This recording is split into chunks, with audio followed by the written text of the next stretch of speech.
Throughout the 24th century, the Cardassian Union grew convinced conflict with their Federation neighbors was inevitable, and so launched a preemptive strike against Setlik III in 2347, incorrectly believing the Federation was building up their military forces in the area. Yet Cardassian intelligence was wrong, and the resulting massacre of a civilian population left close to 100 casualties before the USS Rutledge responded with reinforcements to defend the planet.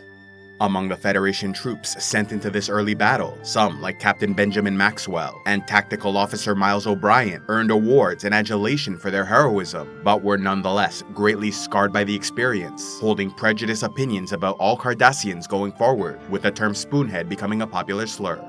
Possessing a roughly equivalent level of technological advancement, the Federation-Cardassian War raged on for the next 2 decades, and while a united Federation of planets had a sizable advantage in population and resources, most of their focus was on exploration and science, meaning they needed to update their ships, technology, and crews to reflect their new military needs. The massive size of their holdings also meant their forces could never be entirely committed to a single cause, lest they leave their borders unsecured. Their size also meant they were surrounded by many enemies or rival states, sometimes resulting in multiple conflicts occurring at once.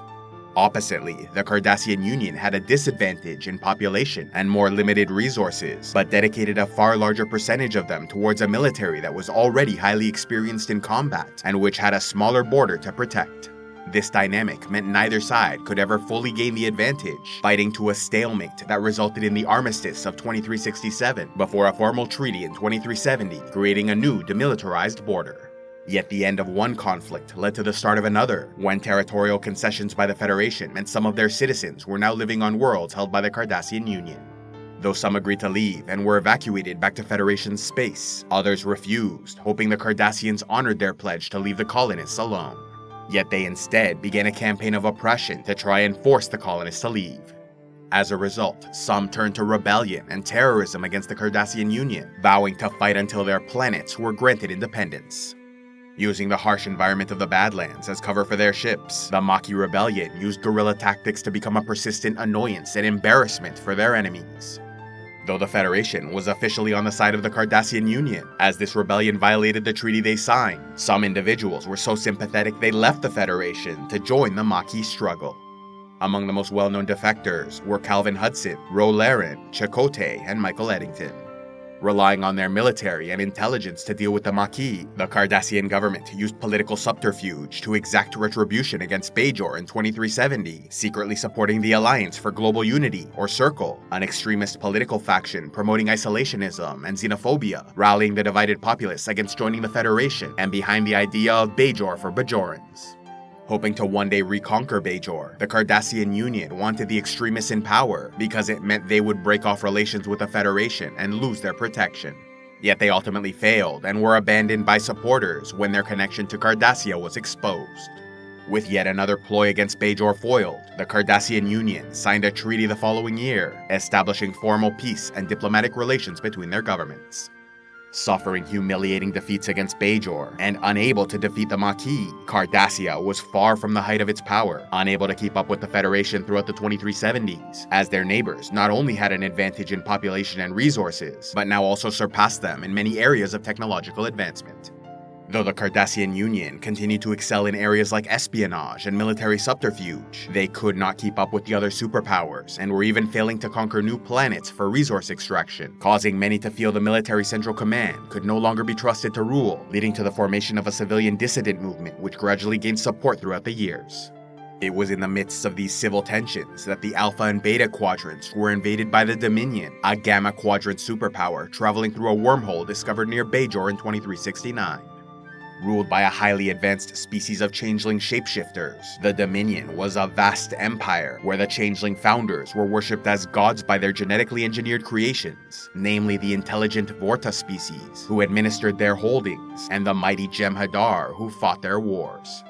Originally creating the Dominion as a means to protect themselves from outside threats, the founders considered Bajor, the Federation, and all others trespassing into the Gamma Quadrant as an immediate and imminent threat, and so destroyed all their colonies in or near their territory, while pushing back and cutting off any further travel through the wormhole. Though the Dominion remained in the Gamma Quadrant at this time, a large-scale war with the Alpha and Beta Quadrants seemed inevitable, which then led a faction of Romulans and Cardassians to launch a preemptive strike against the Founder homeworld in 2371. Organized by Enabran Tain, head of the Obsidian Order espionage agency, who allied with their counterparts in the Tal Shiar of the Romulan Star Empire, their mission ultimately failed because they were infiltrated by a changeling agent who purposely encouraged their efforts so the Dominion might plan a trap, resulting in a crushing victory for Gamma Quadrant forces in the Battle of the Omarian Nebula. Back on Cardassia, this devastating defeat led to the fall of the Obsidian Order, allowing for Military Central Command to take full control of the government. Yet after years of gaining influence, the dissident movement finally struck and overthrew military leadership to establish a civilian government under the Detapa Council. Seeking to inflict further damage upon the Alpha and Beta Quadrants before their invasion, the Dominion infiltrated the Klingon Empire and manipulated them into attacking the Cardassian Union, based on the pretense that their recent civil upheaval was a Dominion plot to take control of their government. Unprepared for a large-scale war, the Cardassians lost a number of systems but were able to rally their defenses thanks to a warning from the former spy Elam Garrick to prevent the conquest of their capital. Condemning this unprovoked invasion, the Federation angered Chancellor Gowron, who ended their decades-long alliance, leading to the brief but destructive Klingon-Cardassian and Federation-Klingon Wars of 2372 to 2373, weakening these three superpowers significantly. Eventually, it was discovered that a changeling infiltrator replaced Gowron's chief advisor, General Martok, and the wars ended, but the Empire refused to give up the systems conquered, leaving tensions high between Alpha and Beta Quadrant powers. In 2373, the Dominion took the next step in preparing for their invasion by negotiating a secret deal with the infamous Cardassian military leader Gul Dukat, who formerly served Central Command before betraying them to side with the civilian rebels. Seeing an opportunity to seize power while restoring the strength and glory of their people, Dukat agreed to ally with the Dominion in exchange for their support of his government. Therefore, when the Dominion fleet finally came through the wormhole, it was not as an invasion force, but rather as friends, sending troops to reinforce their Cardassian allies, giving them time to set the stage for a larger invasion. Reinvigorated by this new alliance, Cardassia was a superpower once more, able to crush the Maquis rebels in the Badlands, and reconquer all their former holdings from the Klingons, who were so shaken they retreated into their space and re-signed the Khitomer Accords, restoring their alliance with the Federation. Realizing they could not allow the invaders to grow any stronger, it was ultimately the Federation that provoked the start of the Dominion War by placing mines at the mouth of the wormhole, preventing further reinforcements from the Gamma Quadrant. Unwilling to allow this, the Dominion readied their forces and launched an attack against the Federation station, Deep Space Nine, to prevent the completion of the minefield and gain control over the wormhole, with Gul Dukat placed in charge of their war effort, while the more politically minded Vorta Weyun advised and oversaw their efforts for the Founders and Dominion. Though Dukat won the second battle of Deep Space Nine, they were unable to prevent the mines from activating and the station computer was sabotaged, delaying their work in finding a way to deactivate those mines. The Dominion Alliance then learned that while they were attacking DS9, a combined Starfleet Klingon task force crossed into Cardassian territory and destroyed the shipyards at Toros 3, dealing a significant strategic loss to the Gamma Quadrant invaders. Even without their reinforcements, the Dominion Alliance was a formidable enemy that pressed the attack, eventually bringing the Federation Alliance to the brink of defeat. Suffering loss after loss, Captain Benjamin Sisko soon learned Dukat was ready to disarm the mines, restoring their access to the wormhole, which meant certain defeat for the Federation. Therefore, Sisko convinced his superiors to invest massive resources into Operation Return, with the goal of retaking DS9 to regain control over the wormhole. Though greatly outnumbered and unable to prevent the disarming of their mines, Federation and Klingon forces created an opening in the enemy line, large enough for Ben Sisko aboard the Defiant to pass through and enter the wormhole, where he contacted a group of powerful, non-corporeal aliens with mysterious powers that had a special bond with the planet Bajor and individual Ben Sisko. Worshipped as prophets by the Bajorans, they agreed to interfere this one time, causing Dominion reinforcements to vanish while traveling through the wormhole. Relying on those ships to complete their victory, Dukat and the Dominion did not understand why, but quickly realized no reinforcements were coming, and so fled the station, retreating back to Cardassian space. All except Dukat, who suffered a nervous breakdown after witnessing his second-in-command Damar shoot and kill his daughter Zael when she sided with the Federation and refused to leave the station. With Dukat gone, Damar was made leader of the Cardassian Union, but their most recent failure meant a significant loss in prestige for all Cardassians, meaning Damar was not granted the same kind of authority as his predecessor, serving instead as a mere puppet for the Dominion.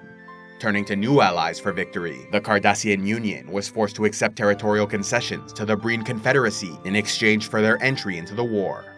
No longer the proud superpower they were when the conflict began, the Dominion even started sacrificing large numbers of Cardassian troops for the sake of minor victories, viewing their people as expendable. Damar, once a proud Cardassian and loyal soldier, grew depressed from all he saw and drank to numb the pain. But after reconnecting with his old friend Dukat, he got the encouragement needed to stop drinking and truly become a leader for his people, taking them towards a greater future. Betraying his Dominion colleagues, Damar formed a rebel movement which started attacking the enemy from within Cardassian space, and even reached out to the Federation, which sent personnel and supplies to help their cause. Unfortunately for the rebels, a traitor revealed their location and their forces were massacred, but Damar refused to give up and went out into the streets, leading a citizens' revolt on Cardassia Prime.